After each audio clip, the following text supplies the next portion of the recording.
때 그런 풍경 보시며 탄식하는 분 있네. 보아 같이 너희를 버려두지 않으리. 내가 너희와 영원히 함께하리라. 성령이 오셨네, 성령이 오셨네, 내 주에 보내신 성령이 오셨네. 우리 인생 가운데 지 찾아오셔서 그 나라 꿈꾸게 하시네. 억눌린 자 같은 자, 자유함이 없는 자, 피난처가 되시는 성령님 계시네. 주의 영이 계신 곳에 참 자유가 있다네. 진리의 영이신 성령이 오셨네. 성령이 오셨네, 성령이 오셨네, 내 주에 보내신 성령이 오셨네. 우리 인생 가운데 친히 찾아오셔서 그 나라 꿈꾸게 하시네. 성령이 오셨네, 성령이 오셨네, 내 주에 보내신 성령이 오셨네. 우리 인생 가운데 친히 찾아오셔서 그 나라 꿈꾸게 하시네. 그 나라 꿈꾸게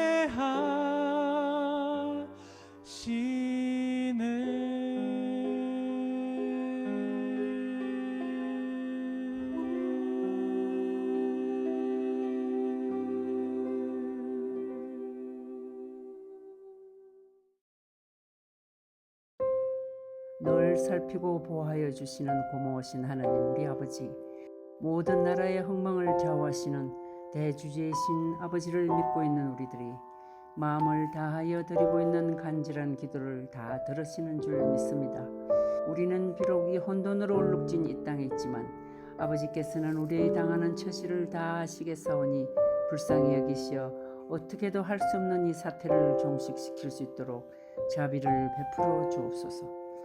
당면한 코로나 팬데믹 상황 속에서 새로운 방식의 사역이 필요한 것을 자각한 교회의 지도자들이 온라인 선교를 계획하고 추진하려고 하고 있습니다.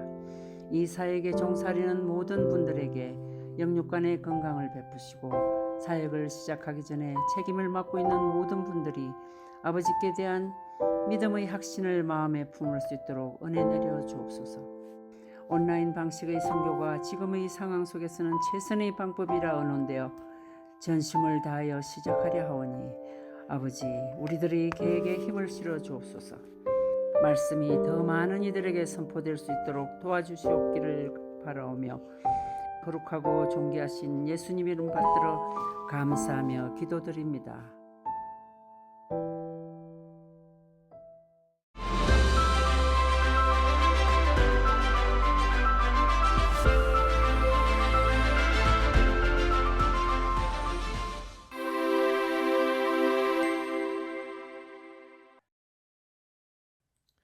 안녕하십니까? 건강기별을 통한 복음 그 네 번째 시간입니다. 오늘도 역시 새로 배운 것, 내가 실천할 것, 이웃에게 나눌 것, 이 세 가지를 삶에 적용하시면서 여러분들의 삶이 영육간에 풍요로워지시기를 바랍니다. 오늘의 주제는 내 가족이 당뇨병이라면이라는 주제입니다. 당뇨병을 한마디로 하면 어떠한 질병일까요? 저는 풍요 속의 빈곤, 넘쳐나는 혈관이라고 이름을 붙여보았습니다. 왜 풍요 속의 빈곤일까요? 혈관 속에는 혈당이 굉장히 많아요. 그래서 풍요롭습니다. 그런데 정작 세포는 그 혈당을 받아들이지 못하기 때문에 배고픈 것입니다. 그리고 혈관 안에 당이 넘쳐나기 때문에 소변으로 새어나갑니다. 그래서 당뇨병이죠. 여기 세포에 어떠한 문제가 생기길래 당뇨병이 생기는지 한번 살펴보겠습니다. 여기에 당뇨병의 핵심이 있습니다. 세포막에는 인슐린 초인종이라는 것이 있는데 인슐린이 인슐린 초인종을 탁 누르면은 세포 속에서 다양한 단백질이 분비가 되면서 세포막에 포도당 문을 이렇게 만들어냅니다. 포도당 문이 옮겨지면서 이 포도당 문이 탁 열리면 혈관에 있었던 포도당이 세포 속으로 들어가서 에너지를 만드는데요. 인슐린 초인종이나 포도당이 말을 듣지 않는 현상이 일어납니다. 그것을 바로 인슐린 저항증이라고 하는데 이것이 계속 지속적으로 악화가 되면 당뇨병이 생기는 것입니다. 그런데 이것을 악화시키는 첫 번째 요소가 무엇이냐면 동물성 음식과 동물성 음식에서 생기는 내독소 혈증이라는 것이 있습니다. 그래서 동물성 음식을 섭취했을 때 동물성 음식이 그 속에 들어있는 그 독소가 있는데 그 독소가 인슐린 초인종을 망가뜨리고 포도당 문을 망가뜨려서 인슐린 저항증을 일으킨다 하는 것이 확인이 됐고요. 또 동물성 음식을 굳이 섭취하지 않더라도 내 몸이 비만증에 걸리면 인슐린 저항증이 생깁니다. 그래서 시간이 지속이 되면 당뇨병으로 진행이 되는 것이죠. 그래서 서서히 죽는 이 당뇨병의 첫 원인이 바로 음식 문화라는 것이 확인이 됐습니다. 특별히 과식하는 음식 문화이고 또 과식을 안 한다고 하더라도 육식을 좋아하는 문화입니다. 세종대왕과 이삭의 공통점이 무엇이었을까요? 두 사람 다 육식을 엄청나게 좋아했습니다. 세종대왕은 육식이 식탁에 없으면 식사를 안 할 정도였고 이삭은 에서를 좋아했던 이유가 그 육회를 너무나 좋아했습니다. 그래서 그 두 사람이 굉장히 훌륭한 분들이고 우리가 존경하는 분들이지만 건강에 있어서는 좀 문제가 있었습니다. 당뇨병 증상이 다식, 다갈, 다뇨가 있습니다. 왜 다식입니까? 왜 많이 먹습니까? 세포가 굶주려 있기 때문입니다. 혈당이 혈관 속에는 많이 있습니다. 굉장히 풍요로운데 그 혈당이 세포 속으로 들어가지 못하니까 세포는 배고픈 거예요. 뇌는 배고픈 세포를 감지하고 더 많이 먹으라고 시그널을 보냅니다. 신호를 보냅니다. 그러니까 많이 먹게 되는 것입니다. 그리고 음식을 많이 먹고 혈당이 증가하니까 혈액이 걸쭉해집니다. 그래서 그 혈액을 정상적으로 희석시키느라고 물을 많이 마셔야 하니까 목마른 현상이 일어납니다. 그리고 다뇨 증상은 혈당이 소변으로 배설이 되면서 물까지 가지고 나갑니다. 그렇기 때문에 일반적인 그 소변 보는 양보다 훨씬 더 많은 양의 소변을 보게 되는 것이죠. 당이 물을 뺏어가기 때문에 그렇습니다. 그러면 당뇨병은 어떻게 진단하나요? 혈당 검사를 해서 진단을 하는 것이죠. 그래서 공복 혈당이 126 이상이 됐을 때 당뇨병을 의심을 합니다. 그리고 당화색소라는 게 있는데요. 히모글로빈 A1C라는 것인데 이 당화색소가 6% 이상이 되면 당뇨병이라는 진단을 내리게 됩니다. 당화혈색소는 굉장히 중요한 것이 3개월 동안 당이 얼마나 잘 조절이 됐는지 감지할 수 있기 때문에 공복 혈당보다 더 많은 내용의 건강 내용을 우리에게 전해줍니다. 그래서 이 두 가지 검사를 다 하게 되어 있습니다. 당뇨병은 합병증이 굉장히 무섭습니다. 망막 질환이 생겨서 시력에 큰 문제가 생깁니다. 특별히 중앙시력에 문제가 생기는데요.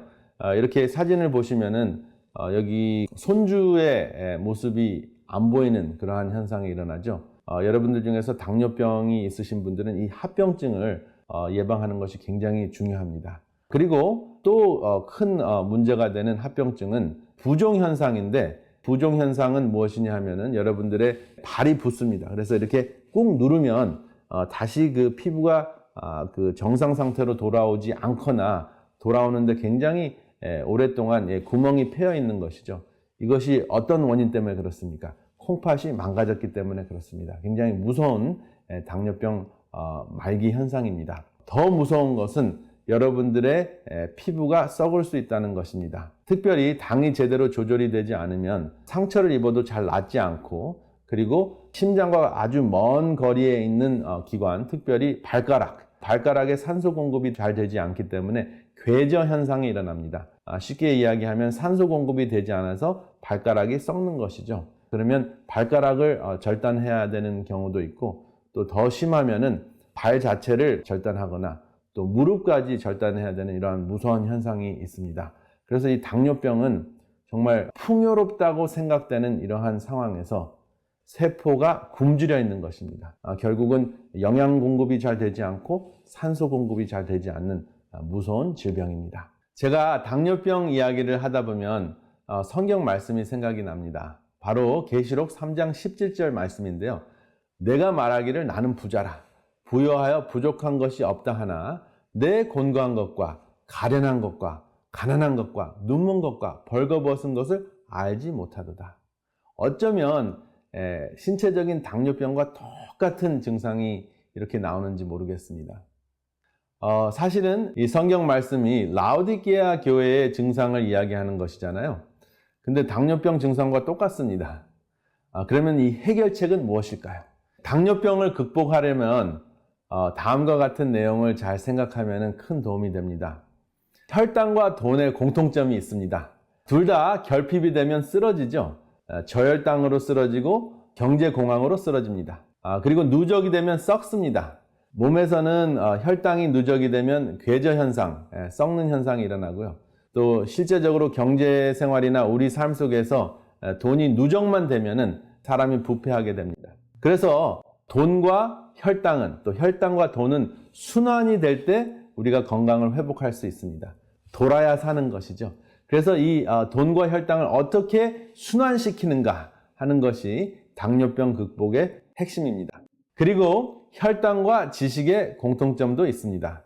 결핍이 되면 쓰러지는 것이죠. 저혈당은 우리를 신체적으로 쓰러지게 하고, 무지함은 우리를 정신적으로 또 우리 삶 속에서 쓰러지게 합니다.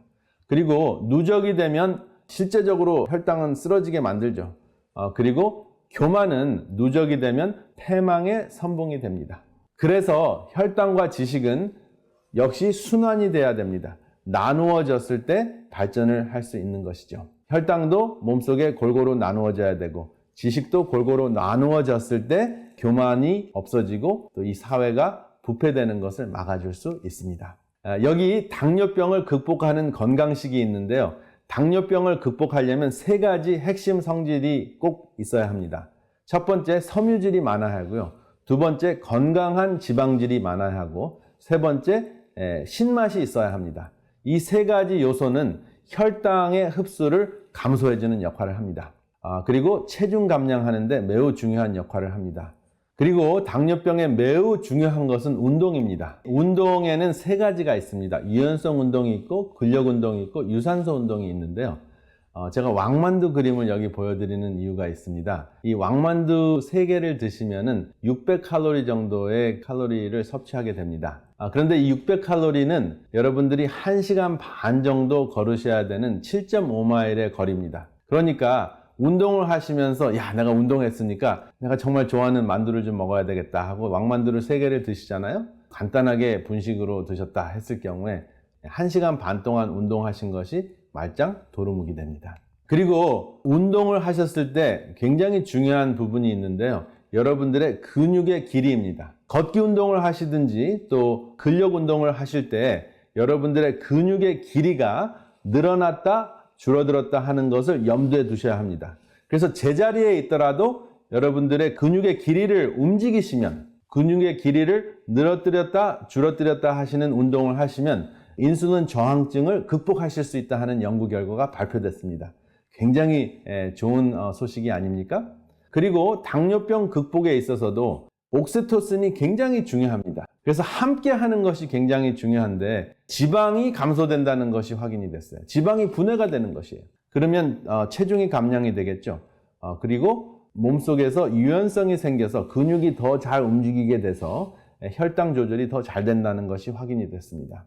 그리고 이 함께함을 우리가 염두에 두면 항상 생각할 수 있는 것이 하늘을 향해서 날아가는 기러기 떼입니다. 기러기가 이렇게 B자 모양으로 날아가는 이유는 에너지 그 소모를 감소하려고 하는 것이잖아요. 그래서 겨울을 나기 위해서 기러기가 날아갈 때는 항상 같이 날아갑니다. 이렇게 날아가면 그 에너지 소모량을 76% 감소할 수 있습니다. 그러니까 얼마나 더 멀리 갈 수 있습니까? 뭐 24마일 정도밖에 가지 못하는데 100마일을 갈 수 있다고 합니다. 그리고 이 기러기 때는 그 앞에 가는 리더가 항상 바뀝니다. 그래서 리더가 힘들 때쯤 되면 두 번째 있는 기러기가 그 앞으로 가서 그 리더를 교체해주는 그러한 일을 하는데요. 정말 서로 협력하는 그러한 모습이 참 아름답습니다. 그리고 기러기가 날아갈 때 굉장히 시끄럽게 날아갑니다. 영어로는 헝컹, 한국말로는 끼럭끼럭 이렇게 날아가는데 왜 이렇게 시끄럽게 날아가는가 하고 조류학자들이 연구를 해봤더니 격려하는 소리라고 합니다. 잘 날라라, 힘내라. 리더에게 특별히 하는 소리고요. 주위 기러기에게 그 바람잡이 하는 그러한 그 소리라고 합니다. 그리고 기러기가 가끔 가다가 낙오되는 기러기가 있는데 낙오됐다가도 바로 다시 행렬에 조인한다고 합니다. 왜냐하면 그 낙오되는 그 순간 공기의 저항력을 느끼면서 내가 혼자서는 안 되겠구나, 함께 해야 되겠구나 하는 것을 본능적으로 느낀다고 합니다. 사람은 기러기보다 못한 경우가 있는 것 같습니다. 자존심 때문에 그렇지 않나 생각이 됩니다. 그리고 굉장히 감동적인 것이 있는데요. 그 기러기가 아플 수가 있잖아요. 근데 아픈 기러기가 낙오가 되면 정말 다시 조인할 수 없을 정도로 힘들어지면 앞에 있는 기러기와 뒤에 있는 기러기가 반드시 같이 따라가서 회복할 때까지 기다렸다가 그 다음 행렬을 조인한다고 합니다. 여러분, 기러기 때의 함께함을 통해서 우리가 당뇨병을 극복하는 그 옥시토신, 그러한 호르몬을 우리가 몸속에서 분비하는 그러한 체험을 하시고, 그리고 영적으로도 하늘 기러기 때가 돼서 하늘을 향해서 목적지까지 낙오되지 않고 날아가실 수 있도록 우리가 함께 하시기를 이 시간에 간절히 바랍니다.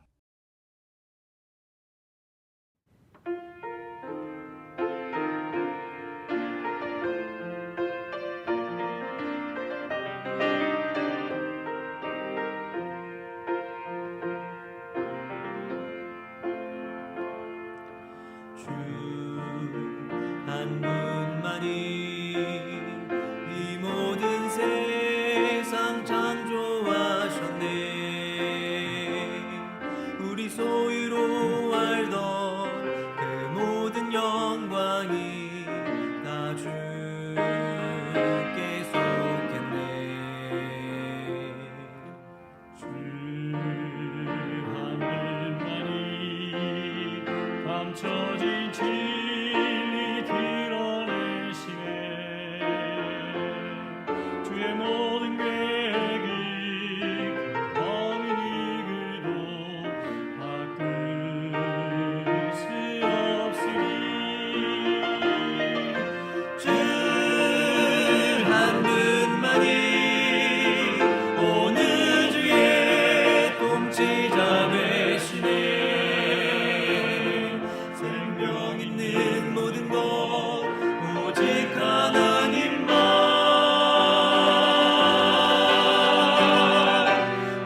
안녕하세요. 다시 뵙게 되었습니다. 어제 각 지역 사이트에서 진행된 온라인 소그룹에 잘 참여하셨는지요? 말씀 세미나와 함께 진행되는 온라인 소그룹을 통하여 아름다운 영적 교제도 꼭 나누시기를 간절히 바랍니다. 저에게는 성경의 예언서인 다니엘서와 요한계시록을 생각하면 특별한 기억이 하나 있습니다. 그것은 저의 결혼과 관련이 있는데요. 다니엘서와 요한계시록이 저의 결혼과 무슨 연관이 있을까요? 여러분들이 화면으로 보시기에 제 모습이 어떻게 보일지는 모르겠지만 제가 아직은 꽤나 젊습니다. 그런데 제가 결혼을 좀 일찍 했기 때문에 아이도 이제는 다 성장했고 올해로 벌써 결혼 23년째를 맞이하고 있습니다. 그러니까 지금부터 23년 전이니까요. 제가 결혼할 당시 나이가 25살이었습니다. 신학과 2학년을 마치고 이제 막 군대에서 제대했을 때 결혼을 했습니다. 아직 신학생 시절이었죠. 세상 물정도 모르는 철없는 학생이 결혼을 한 것입니다. 학교도 졸업하지 않았으니 잡이 있었던 것도 아니고 정말 제가 생각해봐도 아무런 준비 없이 결혼을 했습니다. 그러니 여러분 생각해보세요. 저에게 딸을 시집 보낸 우리 장모님께서 마음을 놓을 리가 있었겠습니까? 철없는 사회를 보면서 장모님께서 어떤 마음이셨을까? 가히 짐작이 갑니다. 그런데 당시에 제가 신학과 3학년이었는데 그때 신계훈 목사님께서 삼육대학 총장님으로 계시면서 저희 신학생들에게 다니엘 요한계시록 수업을 하고 계셨습니다. 그러던 어느 날 저희 장모님께서 대학에 오셨다가 신계훈 목사님을 만나게 된 것이지요. 그때 장모님과 제 안사람 그리고 제가 같이 신계훈 목사님을 뵙게 되었는데 저희 장모님께서 이렇게 말씀하셨어요. 총장님, 제 사위예요. 지금 신학과 3학년입니다. 앞으로 잘 좀 봐주세요. 그래서 제가 네 목사님, 지금 목사님이 강의하시는 다니엘 요한계시록 강의를 듣고 있습니다. 그러자 총장님께서 맞아, 그렇지. 그래, 자네 이번에 파이널 과제는 제출했는가? 그때 그 수업의 파이널 과제가 다니엘 요한계시록에 관한 각종 자료들을 스크랩해서 제출하는 것이었습니다. 역사, 사진, 신문, 각종 문서들을 스캔해서 자료집을 만드는 그런 과제였는데요. 신계훈 목사님께서 사무실 한쪽에 쌓여있던 수많은 스크랩북들 중에 저의 것을 찾아오시더니 네, 사위가 아주 과제를 잘했습니다 하시면서 장모님에게 내보이시는데 그 스크랩북 위에 교수님께서 채점한 점수표가 붙어 있었습니다. 그런데 그 점수표를 보니 교수님께서 저에게 A하고도 더블 플러스를 주신 것입니다. 그러면서 교수님께서 집사님, 사위 걱정 안 하셔도 되겠습니다. 그렇게 말씀을 해주시는 것이었습니다. 그때 저희 장모님께서 얼마나 좋아하시던지 철없고 못 믿어왔던 사위가 드디어 합격 도장을 받았던 순간이었습니다. 그래서 지금도 장모님께는 제가 신계훈 목사님으로부터 A 더블 플러스 도장을 받은 사위로 인증을 받고 있습니다. 목사님의 A 더블 플러스 도장이 당당한 사위로 인정받는 표가 되었던 것이지요. 그런데 여러분, 우리도 하나님의 백성으로서 당당히 서기 위하여 도장을 받아야 한다는 것을 아십니까? 성경은 그것을 하나님의 인이라고 표현하고 있습니다. 요한계시록 7장 2절의 말씀입니다. 또 봄에 다른 천사가 살아계신 하나님의 인을 가지고 해 돋는 데로부터 올라와서 이 장면 속에 보면 한 천사가 하나님의 인을 가지고 올라옵니다. 그리고 하나님의 종들의 이마에 그 인을 치기 시작하는데 계시록 7장 9절 이하에 보면 이 인침을 받은 사람들이 하나님께 찬양과 경배를 드리며 구원의 기쁨을 누리는 장면이 기록되어 있습니다. 이는 하나님의 백성으로 구분되어 구원에 들어간 자들의 모습입니다. 그런데 매우 흥미로운 것은 사단도 자신의 백성들에게 표를 준다는 것입니다. 우리 요한계시록 13장 16절의 말씀입니다. 그가 모든 자, 곧 작은 자나 큰 자나 부자나 가난한 자나 자유인이나 종들에게 그 오른손에나 이마에 표를 받게 하고. 이곳에도 표가 나옵니다. 이 표는 하나님의 인과는 다른 짐승이 주는 표. 그래서 우리는 이 표를 짐승의 표라고 부릅니다. 하나님의 인과 짐승의 표. 아주 흥미롭지 않습니까? 이것은 구원에 들어갈 자들과 멸망받을 자들을 구분하는 표식이 될 것입니다. 그렇다면 어떠한 사람들에게 하나님의 인이 주어지게 될까요? 오늘 그 이야기를 나눠보려고 합니다. 우리 다 함께 요한계시록 13장으로 가보시겠습니다. 요한계시록 13장 1절로 2절입니다. 이곳에 보면 바다에서 한 짐승이 올라오는 모습이 기록되어 있습니다. 그런데 그 형상이 참으로 기괴하여 사자의 입, 곰의 발, 표범과 비슷한 듯 하지만 또 머리가 7이어 뿔이 10개가 돋아나 있습니다. 그런데 이 설명을 보니 어떠십니까? 네, 그렇습니다. 바다에서 올라온 짐승이라는 장면과 함께 그 모양새가 영락없이 다니엘 7장에 기록된 사자, 곰, 표범, 그리고 무서운 짐승의 형상을 한데 모아놓은 모습이지 않습니까? 그래서 우리는 이 짐승을 복합짐승이라고 부릅니다. 여러 짐승의 모습이 한 짐승 속에 복합적으로 나타나 있기 때문입니다. 그런데 성경이 말하기를 용이 자기의 능력과 보좌와 권세를 이 짐승에게 주었다라고 기록합니다.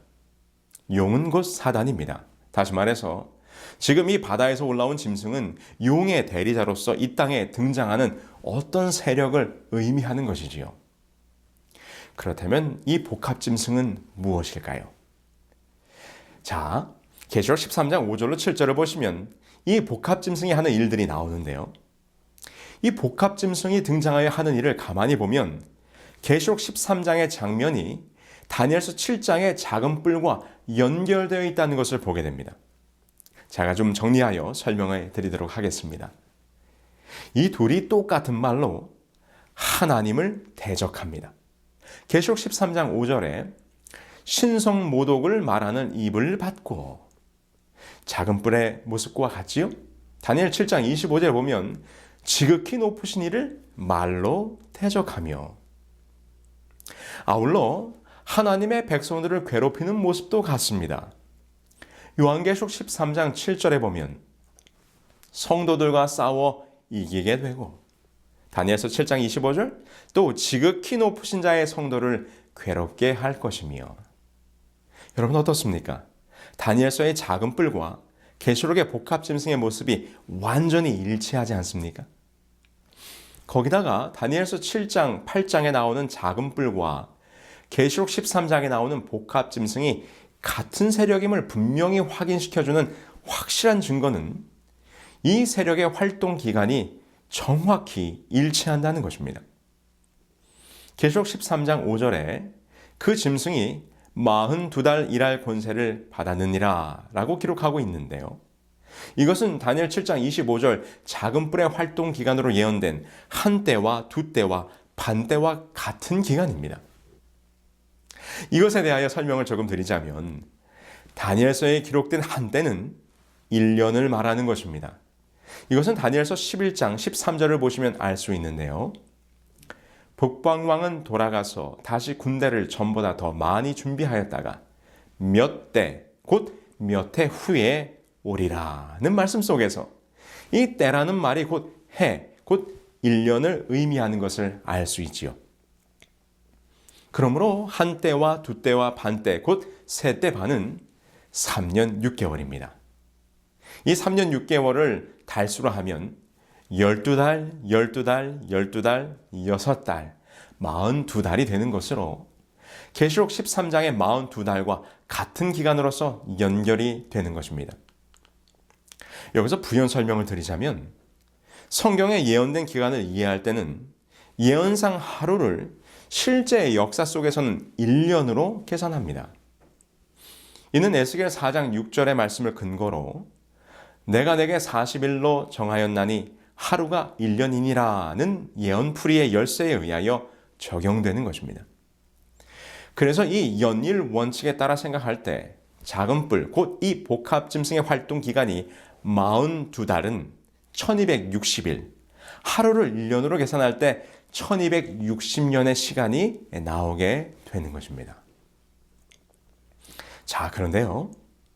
다니엘서에 등장했던 작은 뿔이 이 마지막 시대의 복합 짐승의 모습으로 다시 출현하는 이유가 무엇일까요? 오늘 이것이 짐승의 표와 연결이 되는 사건이므로 여러분 잘 보시기 바랍니다. 계시록은 이 짐승의 출현을 묘사하면서 이렇게 표현하고 있습니다. 계시록 13장 3절입니다. 그의 머리 하나가 상하여 죽게 된 것 같더니 그 죽게 되었던 상처가 나음에 온 땅이 놀랍게 여겨 짐승을 따르고. 이 말씀에 보니 이 짐승이 머리가 상하여 죽게 되었지만 그 상처가 낫게 되어 세상에 등장하자 온 땅이 그 짐승을 따르게 되었다고 설명합니다. 이 복합 짐승, 곧 다니엘서에서는 작은 뿔이죠.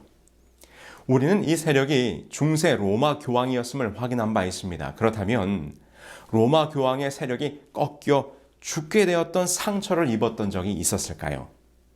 네, 그렇습니다. 우리는 역사 속에서 로마 교황권이 무너지는 장면을 찾아볼 수 있는데요. 그것은 1789년 프랑스 혁명이 일어나면서 치명상을 받게 됩니다. 중세 역사 동안 교회와 귀족들의 착취에 시달렸던 민중들이 하나님은 없다는 구호와 함께 노틀담 성당의 제단 위에는 이성의 여신을 세우고 수도원을 폐지하고 교회 재산을 몰수했으며 수많은 가톨릭의 사제들을 죽이거나 추방하게 됩니다. 그리고 마침내 1798년 혁명정부의 버티어 장군이 이태리로 내려가 바티칸에 있던 교황 피우스 6세를 끌어내림으로써 중세 교황권의 전성기가 끝을 맺게 되었던 것입니다.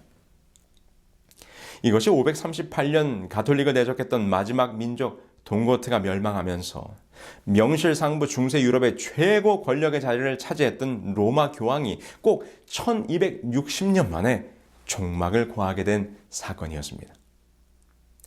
그런데 지금 13장, 요한계시록 13장을 보니 그 죽게 되었던 교황권의 상처가 나으면서 권세를 회복하게 될 때 온 세상이 그를 따르게 된다는 것입니다. 이것은 교황권의 역사가 여기서 끝나지 아니하고 계시록 13장의 예언처럼 마지막 시대에 다시 등장하게 될 것이라는 것입니다. 그럼 교황권의 상처가 낫게 되었던 사건은 무엇입니까? 교황권의 세력이 다시 회복되는 역사는 예수회의 활동, 나폴레옹의 몰락, 이탈리아의 통일운동 등이 맞물리면서 서서히 진행되다 결정적으로 이탈리아의 권력을 쟁취한 무솔리니가 1929년 2월 11일에 교황과 비준한 라테란 조약으로 교황권이 회복됩니다. 이 조약에 따라 교황은 불신성 불가침의 지위를 지니고 있고 가톨릭 교회는 교회의 유일한 종교이며 바티칸 시국은 주권을 행사하는 독립국가임을 인정받게 되었던 것이죠. 당시 1929년 2월 12일자 샌프란시스코 크로니컬스에서는 교황의 죽었던 상처가 치료되다라는 제목 아래 다음과 같이 기사를 게재하였습니다. 오늘 밤 로마에 관한 문제는 과거에 대한 것이었으며 바티칸은 이탈리아와의 사이에 평화를 유지하고 있다. 중대한 문서에 상처를 낫게 함이라는 친필을 첨가하는 것에 관하여 양편 다 극진한 진실성을 보였다. 여러분 어떻습니까? 그 이후 교황의 모습은 계시록 13장 3절의 예언, 곧 온 땅이 놀랍게 여겨 짐승을 따르더라는 말씀처럼 온 세상 사람들과 세계 지도자들의 칭송을 받고 있습니다. 단편적인 예로 지난 2015년 교황이 미국을 방문했을 때 이런 재미있는 일이 있었습니다. 2015년 9월 24일 프란체스코 교황은 미국 상하원 합동연설을 하였습니다. 이제 연설을 마친 교황이 빠져나가자 당시 공화당의 하원 의원이었던 밥 브래디 의원은 쏜살같이 단상으로 올라가더니 교황이 연설 중에 마시던 물컵을 잽싸게 집어들었습니다. 왜냐하면 그 컵에 교황이 마시다 남긴 물이 절반쯤 남아 있었기 때문이지요. 교황이 남긴 물을 자신의 사무실로 가져간 그는 자신과 아내 그리고 참모들과 조금씩 나누어 마시고는 성스러운 물이 있으니 내 사무실로 오라며 같은 지역 K씨 상원의원을 불렀고, 그러자 이 K씨 상원의원은 자신의 아내와 어머니까지 함께 데리고 와서 이 교황이 남긴 물에 손가락을 살짝 담근 뒤 서로에게 뿌려주며 축복을 나누었다는 것입니다. 물을 가져간 브래디 의원은 이렇게 말합니다. 교황이 마시다 만 물은 축복의 물이라고 생각해 갑오로 삼으려 한다. 남은 물은 손자, 손녀들을 축복하는 데 쓰려고 병에 넣었습니다. 온 세상 사람들이 기이하리만큼 교황을 따르고 있습니다. 그를 추앙하고 그를 섬기며 그를 높이며 그를 따릅니다. 오늘 제가 많은 언론의 기사들과 교황의 활동들에 대한 기록들을 인용하지 않는다 할지라도 온 땅이 그 짐승을 따르는 모습을 우리는 분명히 보고 있습니다. 그런데 이 짐승이 왜 다시 부활하여 다시금 역사 속에 등장하게 되었을까요? 요한계시록은 이 복합 짐승이 등장하여 계시록 13장에 예언된 또 다른 짐승, 곧 새끼양 같은 짐승과 함께 하게 될 일을 이렇게 예언합니다. 그가 모든 자, 곧 작은 자나 큰 자나 부자나 가난한 자나 자유인이나 종들에게 그 오른손에나 이마에 표를 받게 하고 누구든지 이 표를 가진 자 외에는 매매를 못하게 하니 이 표는 곧 짐승의 이름이나 그 이름의 수라. 지혜가 여기 있으니 총명한 자는 짐승의 수를 세어보라. 그것은 사람의 수니 그의 수는 666이니라. 최근 코로나 사태가 온 세상을 뒤덮으면서 사람들은 왜 이런 일이 벌어졌는가? 이 코로나 바이러스는 어디에서 시작됐는가? 이것이 누구의 책임인가에 관심을 두는 나머지 한 걸음 더 나아가 이 바이러스는 누군가의 의도된 음모라는 이야기까지 퍼지고 있습니다. 아울러 코로나 바이러스 백신 속에 나노 입자가 있어서 이것이 사람들을 통제하는 수단이 될 거라는 루머들도 나돌고 있습니다. 사실 그동안 많은 종말론자들에 의해서 이 짐승의 표 666이 베리칩, 바코드, 뉴 아이디 등등과 같은 어떤 물리적인 표식이나 삽입물 등으로 적용되어지고 있었던 것이 사실입니다. 그렇다면 여러분 정말 이러한 것이 짐승의 표일까요? 아니요, 그렇지 않습니다. 그러한 것들이 짐승의 표는 아닙니다. 이것은 영적인 표식입니다. 성경에서 말하는 짐승의 표는 무엇입니까? 우리가 이 짐승의 표를 이해하기 위해서는 선과 악의 마지막 싸움의 장면을 잘 살펴보아야 합니다. 계시록 12장 17절입니다. 용이 여자에게 분노하여 돌아가서 그 여자의 남은 자손 곧 하나님의 계명을 지키며 예수의 증거를 가진 자들로 더불어 싸우려고 바다 모래 위에 서 있더라. 용은 지금 이 마지막 싸움을 누구와 하려고 하고 있습니까? 그 여자의 남은 자손입니다. 그런데 그 여자의 남은 자손의 특징을 뭐라고 설명하는가 하면 하나님의 계명을 지키며 예수의 증거를 가진 자들이라고 말합니다. 그러므로 우리는 이 짐승의 공격 목표가 무엇인지를 분명히 알 수 있습니다. 그것은 바로 하나님의 계명입니다. 무엇과 관련된 계명인가? 요한계시록 13장에 계속해서 반복적으로 등장하는 이 싸움의 쟁점이 무엇인지 한번 보실까요? 요한계시록 13장 4절 용에게 경배하며 짐승에게 경배하여. 계시록 13장 8절 이 땅에 사는 자들은 다 짐승에게 경배하리라. 계시록 13장 12절 처음 짐승에게 경배하게 하니. 계시록 13장 15절 또 짐승의 우상에게 경배하지 아니하는 자는 몇이든지 다 죽이게 하더라. 여러분, 어떠한 장면이 계속 반복되어지고 있습니까? 지금 용이 짐승들을 출현시켜서 하려고 하는 것이 무엇입니까? 네, 그렇습니다. 그것은 경배입니다. 계속해서 온 세상으로 하여금 그 짐승에게 경배하게 하려고 노력합니다. 이 싸움의 쟁점은 경배입니다. 곧 예배입니다. 여러분 잘 생각해 보세요. 우리가 다니엘서를 공부할 때 작은 뿔이 계속해서 공격했던 계명이 무엇이었습니까? 그가 또 때와 법을 변개코자 할 것이며 그런데 이 마지막 때에 하나님의 계명을 회복하는 참 여자의 남은 무리가 나타나게 될 때 용은 그 남은 무리를 공격하기 위하여 계명에 기록된 하나님께 대한 참된 경배가 아니라 거짓 경배, 곧 중세 기간 동안 짐승이 변경시켰던 하나님의 때에 관한 법을 가지고 다시 등장하고 있는 것입니다. 곧 이것이 계시록 13장에 기록한 것처럼 이 짐승의 표는 곧 짐승에게 경배하는 모습이 되는 것입니다. 그럼 무엇이 경배와 때에 관한 계명이었습니까? 안식일을 기억하여 거룩히 지키라. 안식일 성수를 일요일 성수로 바꾸어 버린 것입니다. 심지어 로마 교황은 이 일요일 예배가 교황권의 권위를 나타내는 표라고 스스로 주장하고 있습니다. 여기 몇 기록들을 보겠습니다. 예수 그리스도의 권위로서 우리 주님의 부활을 기념하기 위하여 이 휴일을 일요일로 변경시킨 것은 바로 가톨릭 교회였다.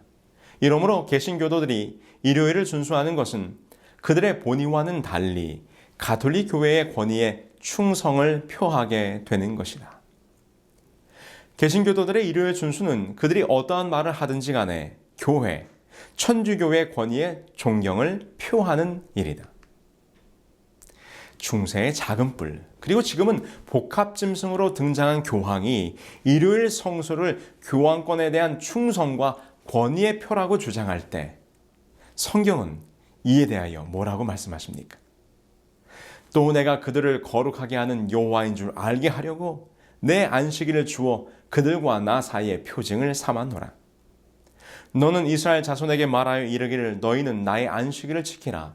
이는 나와 너희 사이에 너희 대대의 표징이니 나는 너희를 거룩하게 하는 여호와인 줄 너희가 알게 함이라. 안식일, 곧 하나님의 성의를 지킨다는 것은 하나님이 이 세상의 주인이요 곧 나의 주인이 되심을 인정하는 신앙적 행위요 곧 나는 주님의 것임을 받아들이는 하나님의 인이 되는 것입니다. 그런데 사단은 이 세상의 주인이 누구인지를 분명히 밝히고 있는 이 안식일 계명을 바꾸어 이 세상이 자기 것인 양 주장하려고 하고 있는 것입니다. 그래서 하나님의 인이요 표가 되는 안식일 계명을 바꾸어 일요일 성수로 바꿔버린 것입니다. 이것이 곧 짐승의 표인 것을 우리는 깨달아야 합니다. 참 경배와 거짓 경배, 참 안식일과 거짓 안식일. 이것이 하나님의 임과 짐승의 표의 영적 표식이라는 것입니다. 여기 사진 속에 서류 봉투가 하나 있습니다. 이 서류 봉투는 얼마 전에 저희 안사람이 한국으로 보내기 위해 미국 우체국에서 국제 우편으로 보낸 서류 봉투입니다. 그런데 이 우편물을 보낸 지 며칠이 지났을 때 이것이 저희 집으로 반송이 되었습니다. 반송 이유는 수취인의 주소가 불명확하다는 것이었습니다. 그게 무슨 말인가?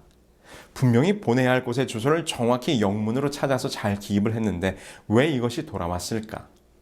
무려 15불 이상 우편료를 내는데 말입니다. 이해할 수가 없었습니다.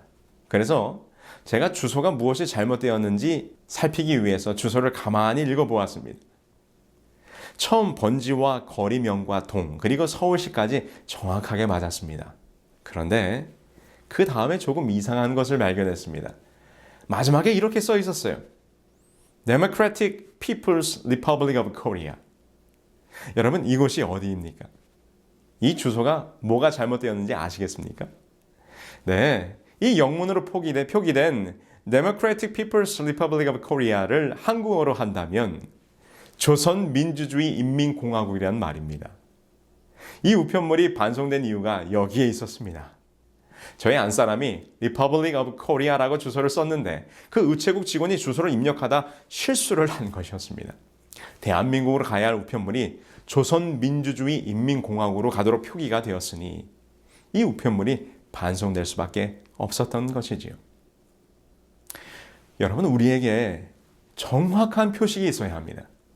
Republic of Korea라고 다 같은 코리아가 아닙니다. 같은 것 같지만 그 종착지는 완전히 다른 것입니다.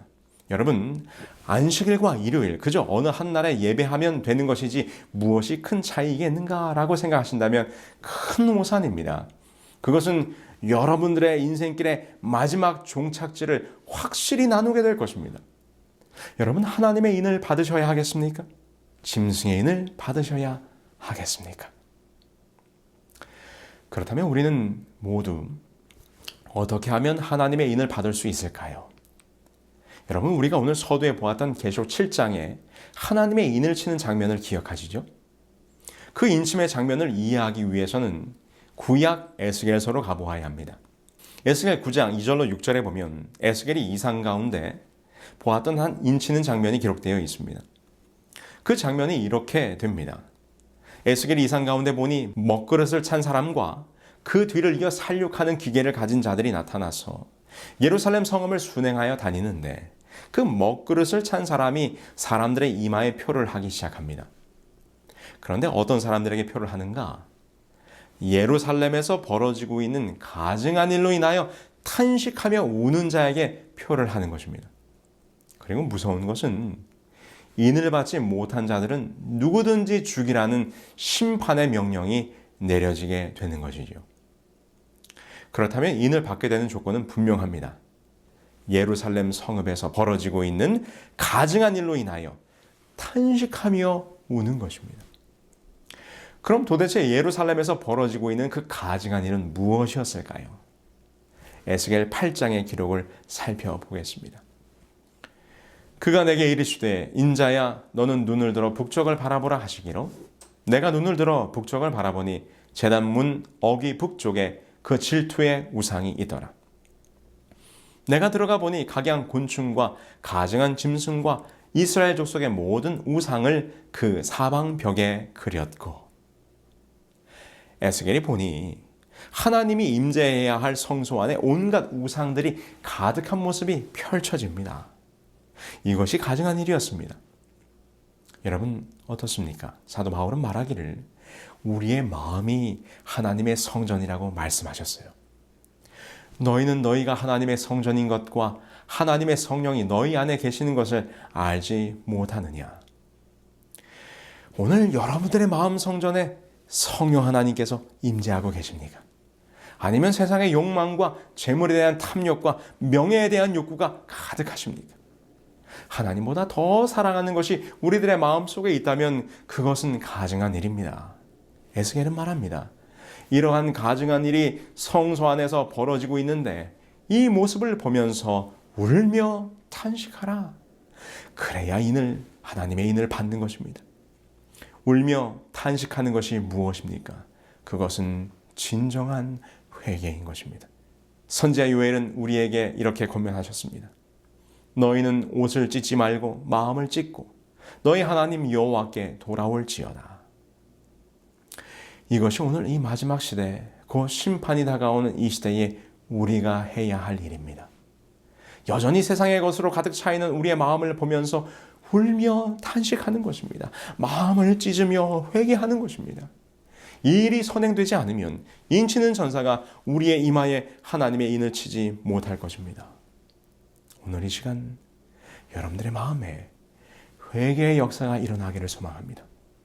침례 요한의 외침을 들었던 자들이 그의 마음에 찔림을 받아 무엇을 해야 할지 물었을 때 그는 말하기를 회개하고 침례를 받으라 말씀하셨습니다.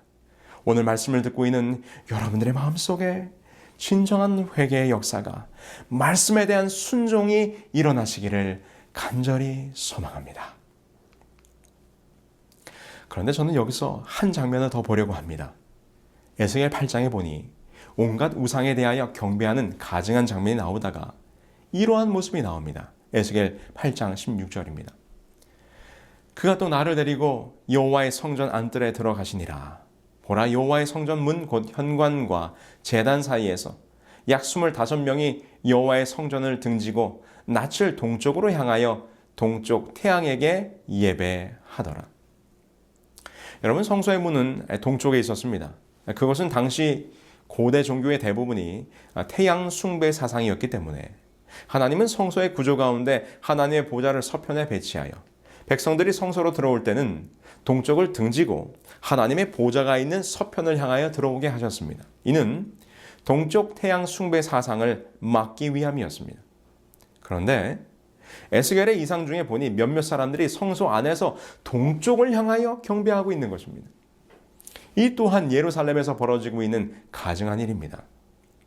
그런데 하나님의 성전에서 태양을 숭배하는 이 장면이 오늘 우리의 기독교 안에서는 어떻게 벌어지고 있습니까? 여기 이 기록을 한번 보실까요? 로고스는 안식일 축제를 새로운 연합으로 인하여 빛의 부활일로 옮기셨다. 그는 우리에게 그 빛의 첫날을 주님의 구원의 날에 있을 참 쉼의 모형으로 주셨다. 이 빛의 날, 곧 첫째 날이요 참 태양의 날에 우리가 모이는데 이 날을 우리가 성스럽고 영적인 안식일로 축제하는 바이다. 우리는 안식일에 준행해야 했던 모든 의무를 다 주의 날로 옮겼는데 이는 이같이 하는 것이 보다 더 타당하며 또 이 날은 유대인의 안식일보다 뛰어나고 높은 위치에 있고 더욱 영광스러운 날이기 때문이다. 이 인용문은 가장 유명한 교회 역사 중의 하나인 유세비우스 책 시편 주에에서 일요일 신성론에 대한 설명을 다루고 있는 부분입니다. 그는 예수 그리스도를 찬빛 또는 의의 태양으로 연결하여 일요일인 태양의 날을 예배일로 삼았다는 것입니다. 그가 이러한 주장을 하고 있는 배경은 이것입니다. 기독교로 개종한 로마의 콘스탄티누스 왕제는 당시 로마인들의 신앙인 태양 숭배 사상과 기독교를 융합하기 위하여 일요일 예배를 추진하게 되는데 이 일에 당시 황실 점성관이었던 율리우스와 가이사랴 교회의 감독이었던 유세비우스를 불러 태양 신교와 기독교를 융합하게 하였습니다. 그들의 논리는 그리스도교에서 신봉하는 의의 태양이신 예수는 로마인들의 불패의 태양인 미트라와 동신 이명임을 주장하며 교회의 일요일 예배를 합리화 혹은 정당화한 것입니다. 이처럼 일요일 성수는 태양신 숭배와 깊은 연관이 있는 것으로 에스겔이 바라보았던 성소에서 벌어지고 있는 가증한 일이 아니고 무엇이겠습니까? 우리 기독교 안에 있는 이교 사상이라는 책에서도 이렇게 이것을 지적하고 있어요. 교회는 일요일을 거룩한 날로 성별했다. 전승에 따라 대중들로부터 추앙받던 우상 숭배자들의 축제 일들을 그리스도교가 물려받고 그 우상 숭배자들에게 그리스도인이라는 칭호를 준 것은 명백히 교회의 모략이었다. 옥스퍼드 대학교 교회사 교수였던 스탠리는 이렇게 말합니다. 고대 태양신에게 부단한 충성심을 바친 자들이 그들의 종교의식 자취를 오늘날까지 남겨놓았다. 지극히 거룩하며 우주적인 이 그리스도 교단에까지 그 흔적을 남겼다. 이 고대 우상 숭배자들이 명명한 태양의 날이라는 칭호의 존속은 대개 우상 숭배교와 그리스도 교회의 그 정조가 서로 결합함으로 이루어진 것이다. 콘스탄티누스의 이 법령은 제국 내의 불일치한 종교들을 공통의 제도 아래서 하나의 통일을 이루어 보려는 의도였다. 여러분, 일요일 예배, 그것은 우리가 일반적으로 알고 있는 것처럼 예수님 부활 이후 안식일이 폐지되고 부활을 기념하여 지키기 시작했다고 하는 단순한 논리로 해결되는 문제가 아닙니다. 일요일 예배가 뿌리를 내리고 자리를 잡아 교회의 예배일이 되기까지는 수많은 이교들과 로마의 황제들과 이교적 신학자들의 영향, 그리고 태양신과 관계, 그리고 변절된 교회의 역사를 통해서 이루어진 비성서적인 제도임을 우리는 깨달아야 합니다. 도대체 하나님이 만드신 안식일을 한날 피조물인 인간이 이토록 교만스럽게 마음대로 바꿀 수 있단 말입니까? 소위 주일이라고 불리우는 일요일이 하나님께서 엄중히 금지한 태양신을 숭배한 날이며 우상을 숭배한 날 하나님을 경배하고 있다는 사실을 안다면 실로 통탄하지 않을 수 없을 것입니다. 그래서 에스겔이 권면하는 것입니다. 성소에서 이런 가증한 일이 일어나는 것을 보거든 울며 탄식하라. 이러한 기독교의 민낯을 보고 우리는 진정으로 회개하여 돌이켜야 하는 것입니다. 오늘 말씀을 함께 나눈 여러분들이시여, 참된 경배와 거짓 경배, 하나님의 인과 짐승의 표가 무엇인지 깨달으셨다면 울며 탄식하며 회개하시기 바랍니다. 회개란 무엇입니까? 회개는 돌이키는 것입니다. 지금 가고 있는 길이 잘못되었음을 깨달았다면 즉시 그 길을 멈추고 돌아서야 합니다. 바른 길을 찾아가야 합니다. 지금껏 해왔던 신앙의 길이 잘못된 방향이었음을 알면서도 많은 사람들이 그 길로 가고 있기 때문에 그리고 그저 그렇게 해왔었기 때문에 지금 길을 돌이키지 못하신다면 어떻게 되시겠습니까? 오늘 이 시간 여러분들의 마음속에 참된 경배의 회복, 참 안식일의 성수를 통한 하나님의 인처짐의 역사를 경험하시게 되기를 간절히 소망합니다. 오늘 마지막으로 한 책의 내용을 소개하면서 참 안식일을 성수하는 삶에 대한 이야기로 마무리하려고 합니다. 윌터 브루그만 박사님이 쓰신 안식일은 저항이다라는 책이 있습니다. 이 책에는 박사님의 어릴 적 경험이 기록되어 있는데요. 월터 박사님은 미주리주 썰리 카운티에서 어린 시절을 보내셨는데 그 동네에서 자파상을 하는 A씨와 그의 아내가 있었습니다. 그들은 예배 때 항상 맨 앞자리에 앉았습니다. 그런데 예배 때마다 목사님의 설교가 끝나면 마지막 축도를 하시기 전 자리에서 일어나 교회를 빠져나가는 것이었습니다. 예배 마치기 5분 전이면 무슨 의식이라도 거행하는 것처럼 가운데 긴 통로를 걸어 교회 뒤쪽 현관으로 나가는 것이죠. 그들은 자신들의 행동 때문에 예배에 참석한 다른 모든 이들이 예배의 마지막 찬양과 기도에 집중하지 못한다는 것은 전혀 개의치 않는 듯 보였습니다. 그들은 왜 항상 예배가 마치기 5분 전에 일찍 교회를 나가는 것일까요? 이유는 이러했습니다. 브루그만 박사님이 자라던 그 동네에는 또 다른 교회인 루터 교회가 있었는데 그 교회는 브루그만 박사님이 다니던 교회보다 30분 일찍 예배를 마쳤습니다. 그런데 항상 교회를 일찍 나가는 그 A씨는 그 루터 교회 근처에서 자파상을 하고 있었기 때문에 루터 교회 신자들이 예배를 마치고 나오는 때를 맞추어 미리 주문받았던 물건을 전해주고 장사를 해야 했기 때문이었습니다. 여러분 생각해 보십시오. 그 예배를 하나님이 기뻐 받으셨을까요? 우리 하나님께서도 그런 안식일 예배는 받지 않으실 것입니다. 여기 선지자 이사야의 다음과 같은 책망이 있습니다. 너희가 내 앞에 보이러 오니 이것을 누가 너희에게 요구하였느냐? 내 마당만 밟을 뿐이니라. 헛된 재물을 다시 가져오지 말라. 분향은 내가 가증히 여기는 바요. 월삭과 안식일과 대회로 모이는 것도 그러하니 성회와 아울러 악을 행하는 것을 내가 견디지 못하겠노라. 지금 여호와께서 이스라엘 백성들에게 이렇게 말씀하십니다. 마음도 없이 그저 예배에 행위만을 하는 너희들의 예배를 내가 가증히 여긴다는 것이지요. 이스라엘 백성들이 계명에 기록된 안식일은 기억하여 지키고는 있지만 그들의 안식일은 형식과 의식만 있을 뿐 안식일의 진정한 의미가 다 사라져 버렸다는 것입니다. 여러분, 우리가 안식일을 구별을 지킨다는 것이 무엇입니까? 이 세상의 정욕과 욕심과 헛된 것을 과감히 포기하고 온전히 하나님을 섬기며 하늘 아버지를 사랑하는 자로 변화되어 살아가는 품성의 변화를 동반해야만 그것이 참된 안식일을 준수하는 것일 것입니다. 그것이 없는 외형적인 안식일의 지킴은 오히려 하나님을 불편하게 만드는다는 것을 우리는 잊지 말아야 합니다.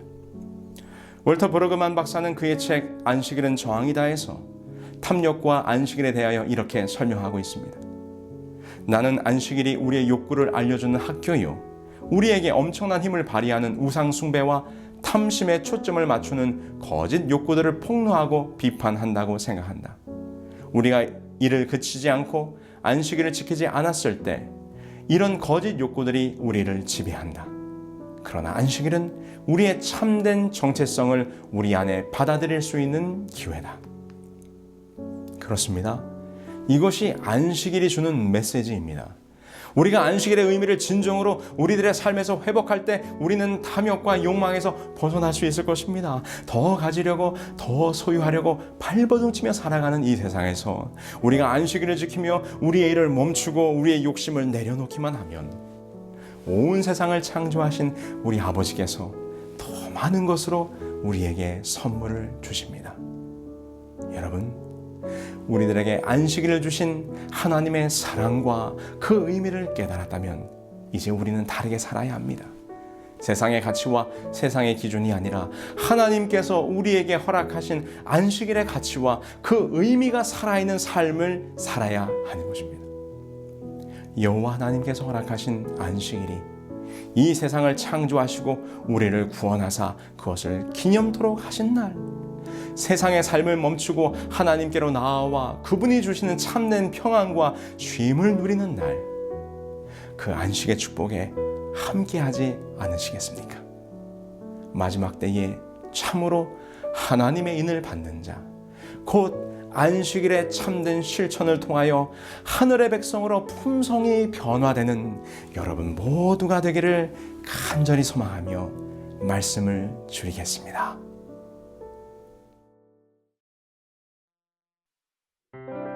그들은 모두 주가 필요해 모두 알게 되리 사랑의 주님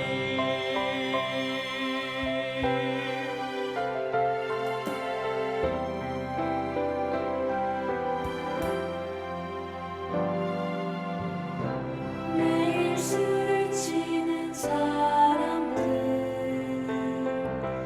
웃음기에 숨겨진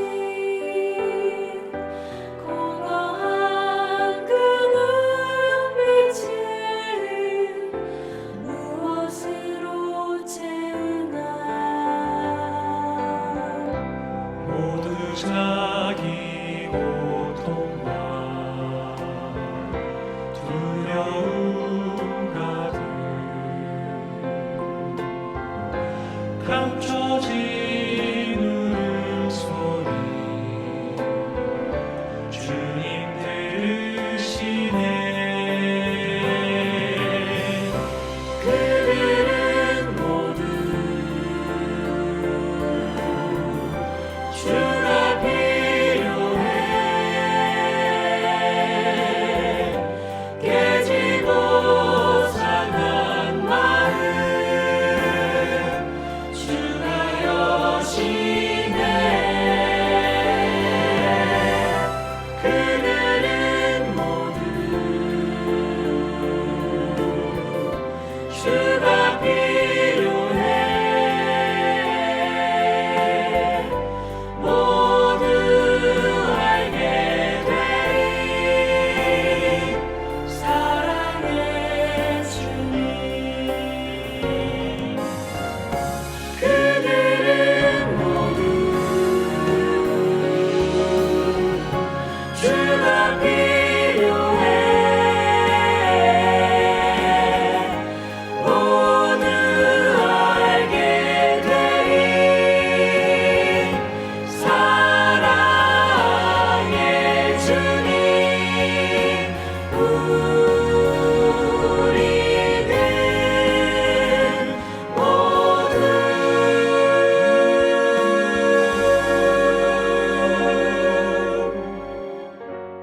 주가 필요해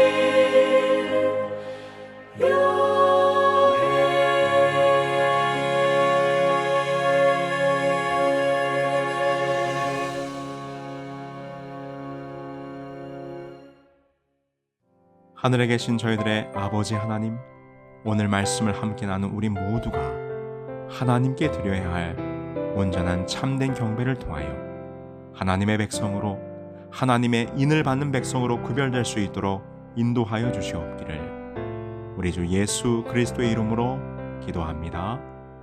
아멘. It is written 성경 예언 세미나에 참여하신 여러분 모두를 환영합니다. 이번 세미나에 참여하시는 분들을 위해 성경 연구 기록되었을 때라는 성경 공부 교재를 무료로 드립니다. 총 25권 한 세트로 되어 있는 이번 성경 공부 교재에는 이번 예언 세미나의 강의 내용이 담겨져 있고 뿐만 아니라 성경의 귀한 진리들이 단순하고 간결하게 잘 정리되어 있습니다. 이번 세미나에 등록하시는 분들에게는 누구에게나 무료로 보내드립니다.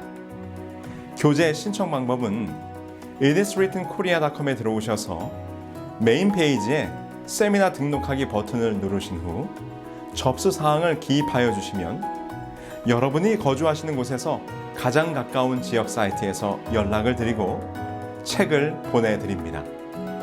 말씀의 귀한 진리를 쉽게 공부할 수 있는 성경 연구 기록되었을 때 교재를 무료로 받으실 수 있는 기회를 놓치지 않으시기 바랍니다. 감사합니다.